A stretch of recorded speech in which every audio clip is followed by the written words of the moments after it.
बारिश का मौसम है। गांव में जोर से बारिश हो रही है। गलियां कीचड़ से भरी हैं और आसमान में काले बादल छाए हैं। फिर भी सुरेश अपने समोसों का ठेला तैयार करता है और गांव में निकल पड़ता है।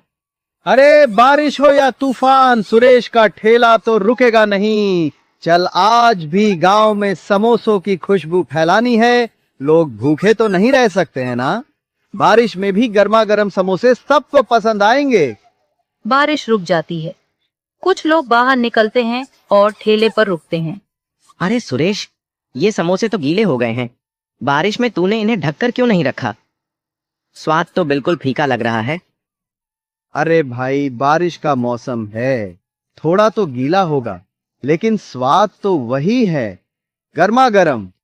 एक और ले लो, शायद पसंद आ जाए। नहीं नहीं सुरेश, ये बेकार है। बारिश में समोसे लेना ही गलती थी। अगली बार सूखे और कुरकुरे समोसे लाना, तब बात बनेगी।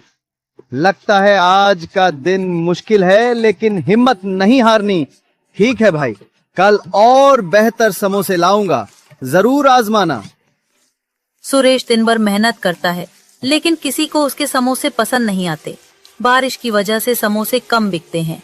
वो थक कर और निराश होकर घर की ओर लौटता है। सुरेश गीला गीला घर लौटता है। उसका कपड़ा बारिश से भीगा हुआ है और चेहरा थकान और निराशा से भरा है। उसकी पत्नी राधा उसे देखकर चिंतित हो जाती है। अरे सुरेश, ये हालत क्या बना रखी है? फिर बारिश में भीगते हुए ठेला लगाने गए थे। चेहरा तो बता रहा है कि आज कुछ ठीक नहीं हुआ। समोसे बिके कि नहीं? हाँ राधा, क्या बताऊं, बारिश ने सारा खेल बिगाड़ दिया। लोग समोसे खरीद तो रहे थे, पर सब कह रहे थे कि गीले हो गए हैं। स्वाद बिगड़ गया, कुछ ही समोसे बिके। मैंने तो दिन भर गलियों में ठेला घुमाया, पर मौसम ने साथ नहीं दिया। ये तो परेशानी की बात है सुरेश। अगर रोज रोज ऐसा रहा तो हमारा क्या होगा? थैले का खर्चा, घर का खर्चा, सब कैसे चलेगा? कुछ और सोचना पड़ेगा, नहीं तो मुश्किल हो जाएगी। हाँ राधा, चिंता तो मुझे भी है, पर हार नहीं माननी। कल फिर कोशिश करेंगे।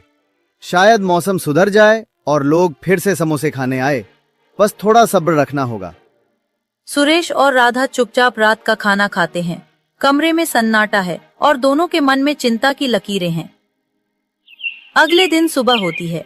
बारिश अब हल्की हो चुकी है।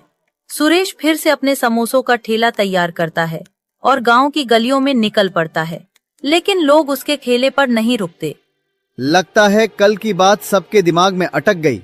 लोग शायद सोच रहे हैं कि समोसे फिर से गीले होंगे। कोई ठेले पर आ ही नहीं रहा। अरे, इतनी मेहनत से समोसे बनाए और अब कोई खाने वाला ही नहीं। वो एक चौराहे पर ठेला रोककर इंतजार करता है, लेकिन घंटों बीत जाते हैं और कोई ग्राहक नहीं आता। सुरेश का चेहरा उदास हो जाता है। क्या करूं अब? अगर ऐसे ही रहा तो ठेला चलाना मुश्किल हो जाएगा। तभी एक बूढ़ा व्यक्ति, जिसके कपड़े पुराने और फटे हुए हैं, धीरे धीरे ठेले के पास आता है। बेटा, एक समोसा दे दे, बहुत भूख लगी है, दिन भर से कुछ नहीं खाया।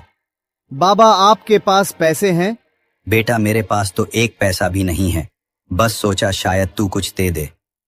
कोई बात नहीं बाबा, भूखे को खाना देना पुण्य का काम है। ये लो, गर्मा गर्म समोसा खाओ और ताकत लाओ। बेटा, तेरा दिल तो सोने जैसा है, ये समोसा बहुत स्वादिष्ट है। भगवान तुझे हमेशा खुश रखे और तेरे ठेले पर बरकत दे। शुक्रिया बाबा, आपकी दुआ ही काफी है। आसमान फिर से काले बादलों से गिर जाता है और अचानक तेज बारिश शुरू हो जाती है। बारिश की बूंदें ठेले पर रखे समोसों पर गिरने लगती हैं। सुरेश परेशान हो जाता है। अरे, ये क्या हो गया? फिर से बारिश। अब तो सारे समोसे भीग जाएंगे। कल लोग बुरा भला कह रहे थे और आज फिर वही हाल। मेहनत पर पानी फिर जाएगा। तभी बूढ़ा व्यक्ति अपनी पुरानी मोटी बोरी उतारता है, जो उसने बारिश से बचने के लिए ओढ़ रखी थी। बेटा, परेशान मत हो, यह बोरी ले, इसे अपने ठेले पर डाल दे, इससे तेरे समोसे भीगने से बच जाएंगे। लेकिन बाबा, अगर मैं ये बोरी ले लूं, तो आप कैसे बचेंगे इस बारिश से? आप तो खुद भीग जाएंगे। मेरी चिंता तू मत कर बेटा, यह बोरी तुझे ज्यादा जरूरी है, ले रख ले इसे और अपने समोसों को बचा। बाबा, आपका बहुत बहुत शुक्रिया। आपने मेरी बड़ी मुसीबत हल कर दी। बस अपना काम करते रह बेटा। अच्छे दिल वालों का हमेशा भला होता है। बूढ़ा व्यक्ति धीरे धीरे बारिश में चलना शुरू करता है, लेकिन अचानक वह बारिश के पर्दे में गायब हो जाता है। वह बोरी को और मजबूती से ठेले पर बांधता है। बारिश अब थम चुकी है। एक ग्राहक जो गांव का एक जाना माना व्यापारी है, ठेले के पास आता है। अरे सुरेश, तेरा ठेला तो आज भी यहीं है। मैंने सुना था कि कल तेरे समोसे गीले हो गए थे, लेकिन आज तो मौसम थोड़ा ठीक लग रहा है। चल 2 समोसे दे दे, भूख जोरों की लगी है। हाँ भाई, आज समोसे बिल्कुल ताजा हैं, ये लो गर्मा गर्म। लेकिन सच कहूं, कल की बात से मन थोड़ा डरा हुआ है। लोग शिकायत कर रहे थे। वाह सुरेश, ये क्या बात है। ये समोसे तो लाजवाब हैं। ऐसा स्वाद तो मैंने पहले कभी नहीं चखा। ना ज्यादा तेल, ना गीले, बस एकदम कुरकुरे और मसालेदार। तूने तो आज कमाल कर दिया। सच में भाई, तुझे इतना पसंद आया? शुक्रिया। शायद आज का दिन अच्छा है। चल एक और समोसा ले। ये मुझ पर, अरे इतनी उदारता। ठीक है, एक और दे दे। लेकिन सच बताना सुरेश, तूने आज समोसों में क्या डाला? ये तो जादू जैसा स्वाद है। बस वही पुराना मसाला भाई। शायद आज मेहनत का फल मिल रहा है।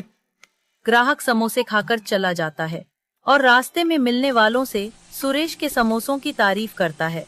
धीरे धीरे और लोग ठेले की ओर आने लगते हैं। एक के बाद एक ग्राहक समोसे खरीदते हैं और हर कोई स्वाद की तारीफ करता है। सुरेश, यह तो बात हो गई। कल तेरे समोसे गीले थे, लेकिन आज तो तूने बाजी मार ली। यह स्वाद तो भूलने वाला नहीं। मेरे पूरे परिवार को यह समोसे खिलाऊंगा। कितने बचे हैं? 4 और दे दे। अरे इतनी तारीफ, धन्यवाद भाई लोग। बस थोड़े ही समोसे बचे हैं, जल्दी ले लो। देखते देखते ठेले पर भीड़ लग जाती है। लोग एक दूसरे को बुलाने लगते हैं और कुछ ही देर में सुरेश के सारे समोसे बिक जाते हैं। वह थक गया है, लेकिन चेहरे पर संतुष्टि की मुस्कान है।